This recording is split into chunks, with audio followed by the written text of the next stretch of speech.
They played in high school, they played in college, and now they're going to be partners on a sex boat.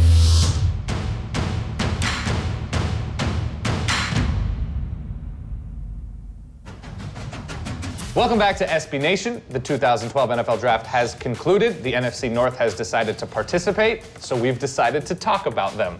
I'm going to start with the Minnesota Vikings because they're purple and they make me laugh sometimes with the way they play on the field. You like purple? I do like purple. It's a very regal color. We'll start with Matt Khalil because that's the headliner. He sort of walks into the left side of that line, hopefully at the onset of the season, will protect the quarterback position and all of our friends named Christian Ponder. It was an interesting draft for them, obviously, because they were sort of in control of the direction of the first round. But I really like, actually, how they filled out the roster in the draft. The value pick to me, as I remind myself, Greg Childs from Arkansas, pass-happy offense down there in Fayetteville, and he's actually joined by Jarius Wright. They played in high school, they played in college, and now they're going to be partners on a sex boat on a small lake in Minnesota. On a serious note, wide receiver was a big need for them coming into this. Absolutely, yes. It's Percy Harvin and who? Yeah, exactly. So that's important to me as I guess somebody talking about the Vikings. And it's a sleeper pick in Harrison Smith, even though he was not a sleeper as a low round value, but because he's probably going to be overlooked and people think that they reached a little bit on Harrison Smith. Somebody just sneezed behind me. Yeah. And that's not phasing me, Brad. Keep it rolling. So yes, I really like Minnesota's draft. They addressed a number of needs, and I think they're going to be better in a really tough NFC North, so I give them an A-. Chicago Bears. Chicago Bears. I like their draft a lot. I give them a B. My headliner pick has to be Alshon Jeffrey. He was not their first pick. The reason I have Jeffrey there as the headliner is we don't really know what he's going to bring. Right. Are we going to see the Alshon Jeffrey that we expect? Talented wide receiver for Jay Cutler. They traded for Brandon Marshall. You give him weapons on the outside. You give him a fast Alshon Jeffrey that isn't fat. Jay Cutler's got weapons to throw the ball to. Alshon Jeffrey shows up weighing, what, 230, 245 or something like that? Yeah. Bears have a problem. Yeah. Bears have a problem. Now, their first pick in the draft was Shea McClellan, and the reason why I have him at the best value is I think that's what their value was right there, and he fit it. In our initial draft videos, we had him talking about him as an outside linebacker because that's what he was projecting, and we didn't quite know how it would fit with the Bears. But they're going to put him down on the line. He's going to rush the passer in their 4-3 defense. And because they're going to do that, I think this is an outstanding pick. The question is, can he do it? Can he get, 10, 12 sacks a year, which is what you would expect from someone taking at his spot? But there's no question as to his talent. Right. Sleeper pick, Evan Rodriguez, the tight end. The Bears have been allergic to the tight end position for years now. And I was told Greg Olsen was going to be good. Yeah, I was told he was going to be good. And then Mike Martz showed up. Now they got a tight end in there. You give Jay Cutler a tight end that he can get the ball to down the seam. He's fast. Yep. That's it. So I think the Bears, really great picks this year. Their new general manager, this is his first draft, Phil Emery. He had a really good draft. I like the Bears. I give him a B. When I see Alshon Jeffrey, I can't help but think about a guy that came to Detroit, Mike Williams. Yep. Tons of talent. A lot of people but will he making that eat himself out the league? Yep, absolutely. So, I do like Alshon, but that weight can be a big problem. But if he keeps it down, he absolutely is a playmaker. First-round talent. And Jay Cutler will have, his numbers would be great if Alshon Jeffrey can show up and be what he is. Let's go to Detroit. Well, actually, let's not go to Detroit, but let's talk about the Lions. Hey, I have my Lions colors on. Absolutely. I'm going to give them a B, first and foremost. Part of that B is trust in Mayhew. Some of these picks we kind of question, like Ryan Broyles, but they have a track record of picking guys, even if we question them and they end up turning out pretty good. But talking about the headliner is Riley Reif, offensive tackle. Many of us said, well, DeCastro's right there. But if you think about it, DeCastro maybe slipped for a reason. And offensive tackle is a huge position of need. Guys Charles, our right tackle, we don't know if he's going to still be here. He'll be a free agent soon. Jeff Backus is old and he's starting to get injured. So Riley Reif has a lot to prove, and I think he can. Protecting Stafford, whatever his name is, protecting the quarterback. That has to be the biggest concern for the Detroit Lions. That's the key, because if he's healthy, there's no limit. We saw what he did when he played 16 games, so got to stay upright. Keeping him healthy and keeping him upright is big.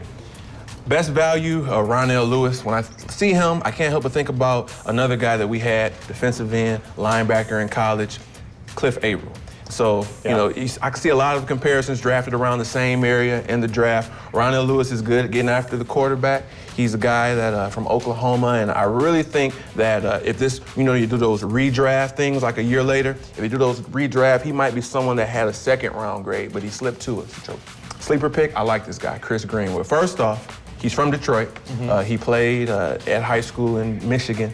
He's big, over 6 feet tall. He runs a sub 4.4 40. He has all the skills in the world. Now, he went to a small college in Albion. It wasn't because of character issues. He's a high character guy, very humble, coachable. It wasn't because of grades. It was transfer issues. So he was Division I talent, but he had transfer issues. Instead of waiting a year, he decided to go ahead and play at Albion.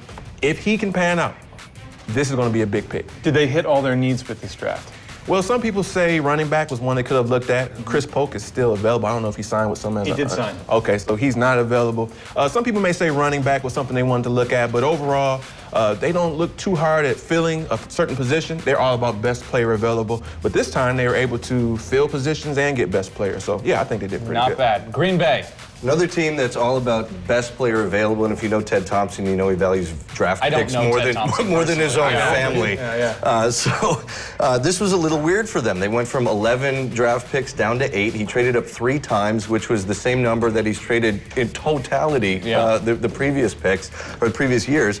But this was his mea culpa draft, in my opinion. This was him making up for losing Cullen Jenkins, which I think was shown to be a huge mistake to let him go, and then not addressing the outside linebacker position for the past few years since they drafted Clay Matthews. Right.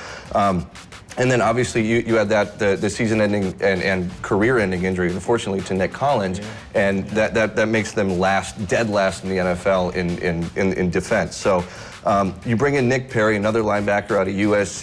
He's going to be a pass rusher. You put him on the other side, an OLB outside of. On the other side of Clay Matthews. Then they trade up for Jarrell Worthy. He'll be on the defensive line. He'll be on probably right next to B.J. Raji. As defensive ends tend to be. As defensive ends tend to be. But I think he could be a starter. He's the only guy in his way is Jarius Wynn. The other guy would be Mike Neal, who's on a 4-game suspension. He hasn't really done much or lived up to expectations. Then you trade up again for Casey Hayward. He's my value pick. Just because Brett thinks that the Colts were vying for him at the time. I do, and he's a lot of talent there, and fixing their secondary is a big deal. Exactly. So he's a guy that could, if this is the year that Charles Woodson moves to safety, which it may or may not be, he can slide in at nickel. Otherwise, he'll be there in 4 receiver sets. And then my sleeper is Jerron McMillan, safety out of Maine. They love his aggression at the line. He's a smart kid, and I think he could fairly easily supplant Charlie Pepper at the strong safety position. They end up getting a tackle and probably a developmental quarterback in the 7th round, just because they couldn't trade those picks. And I think the one thing that they missed out on is they probably needed a running back. They've got James Starks, but he's a little fragile. After him, it thins out really quick. So they didn't have that, so I give him an A-. 6 of 8 picks dedicated to the defense for the Green Bay Packers. The first 6, and I think 4 of those are starters. That makes sense. Interesting point about Chicago and Green Bay, though. But for 2 first-round picks, to me, it seems like McClellan is a 3-4 guy that would have fit good in Green Bay. Most of the Packers fans wanted McClellan. Like we were all vying for McClellan, and he went off the board a lot sooner than we thought. And then Nick Perry, defensive end, for the most part at USC, hands down type of person. Can he play in space? I don't know. But he's big. He's a big guy, and athletic. But he is fast. So. We'll see. Yeah, we will indeed. All right, Packers fans, Lions fans, Bears fans, Vikings fans, agree or disagree, let us know what you thought of your team's drafts, what you think about all of this analysis here today. Subscribe up above for more of our draft grades and wraps. We will see you soon. Here's what you don't know. We've been drunk for about 72 straight hours. Matthew Stafford. I'm actually looking forward to defensive lineman play on the defensive line? That's next like he's going to play next to B.J. Raji. Right next to them. It's that kind of analysis you can't get anywhere else. Anywhere else. High quality. Yes.